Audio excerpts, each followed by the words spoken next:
Good day everyone, I am Marites Prabhat Chavez and today I will be discussing about the different views of agrarian reform.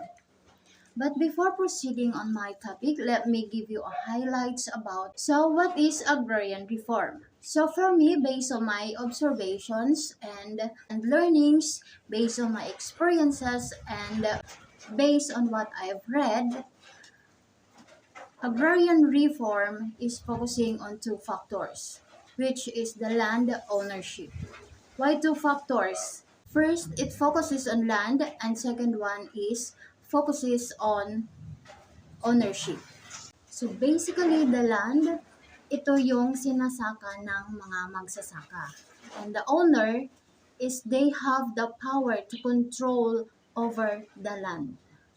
Okay? So yun. So based on my experience, as what I've said a while ago, based on my experience because my family are the tenants. So marahil po ay nagtataka kayo, bakit ko siningit yung based on my experience at ano ba ang connection nito sa agrarian reform.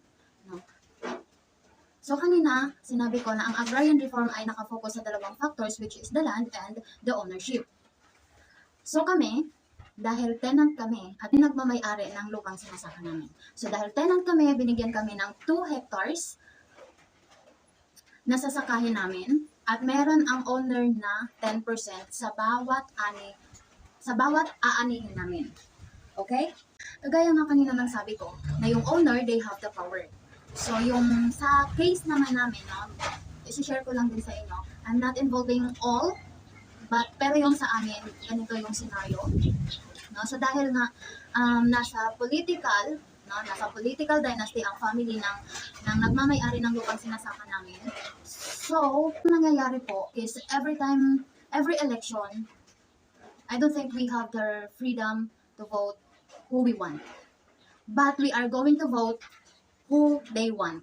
So kami bilang tenant, no, meron kaming what we call this utang na loob, no, sa owner ng lupang sinasaka namin. So we are going to follow. We are going to follow what they want. We are going to vote who they want, not what we want. Diba? Kasi nga, may utang na loob kami doon sa owner ng lupang sinasaka namin. So, that is the power that I'm telling you guys. And it is mostly related to agrarian reform. So, ayun, malinaw na talagang yung owner is have the power to control the land, not just the land, but also the tenants as well. So that would be the highlights about the agrarian reform. So now, let's proceed to my discussion. Views of agrarian reform in reading in Philippine history. Let's tackle the first one, which is the economic views. The agrarian reform helped to lessen the burden of unemployment and boost agricultural productivity, but it was unable to stop a major migration of rural residents from the mountains and the poorest regions. A high proportion of a total working population employed in agricultural and significant percentage contribution to the gross domestic product or GDP comes from agriculture. So sinasabi na ang ating ekonomiya ay lubos na umaasa sa sektor ng agrikultura. One technique to encourage the farmers to increase their production is to make them on the land they till to free from the control of the landlords. Sinasabi na isang paraan upang mahikayat ang mga magsasaka upang madagdagan ang kanilang produksyon ay ibigay sa kanila ang pagmamay-ari ng lupang tinatangkilik upang sa gayoy malaya sila mula sa kontrol ng mga landlords at magawa nila kung ano ang gusto nila. Agrarian reform was strengthened to create an economic environment that will encourage farmers to produce more and market more of what they produce. Sinasabi din na ang agrarian reform ay pinalakas upang lumikha ng isang pang-ekonomiyang kapaligiran upang manghikayat sa magsasaka na makapag-produce ng mas marami at mas maraming merkado o pamilihan ang kanilang makuha. So we have the next one, which is the socio-cultural view. A change from a self-subsystem mindset to one of surplus for selling. The farmers started putting all their efforts on the farm because they own the land.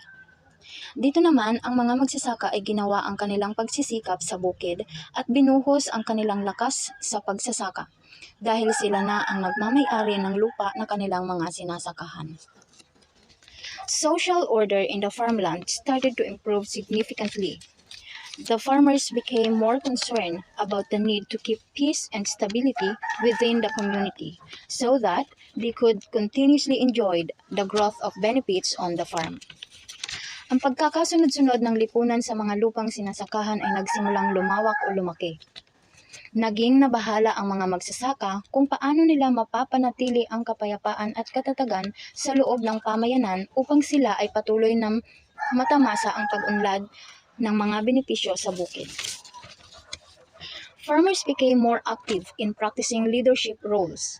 After land reforms, farmers began farming association and stood in equal footing with their former and lessened in meetings and social gatherings.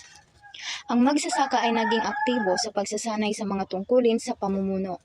Matapos ang land reform, ang mga magsasaka ay nagsimulang bumuo ng samahan at tumayo sa pantay na pakikipag-ugnayan sa mga pagpupulong at pagtitipon sa pamayanan.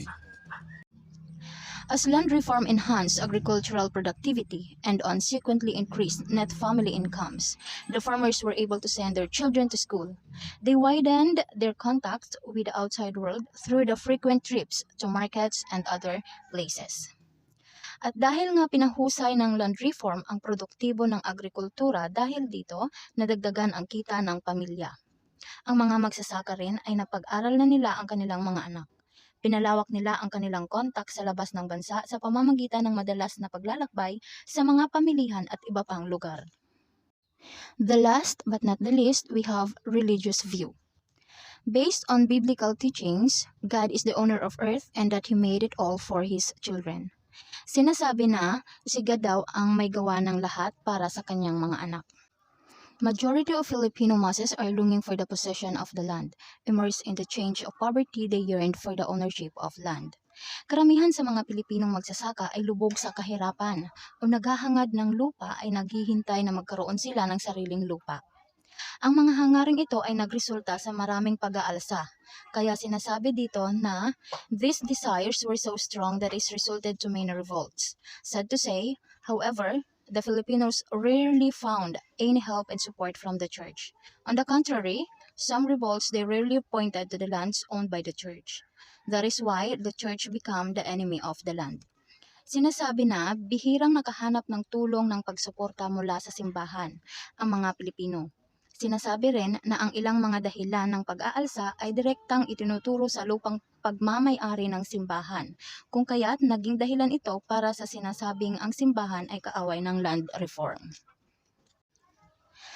That would be all for my presentation. I hope you learned something new about my topic, which is the views of agrarian reform.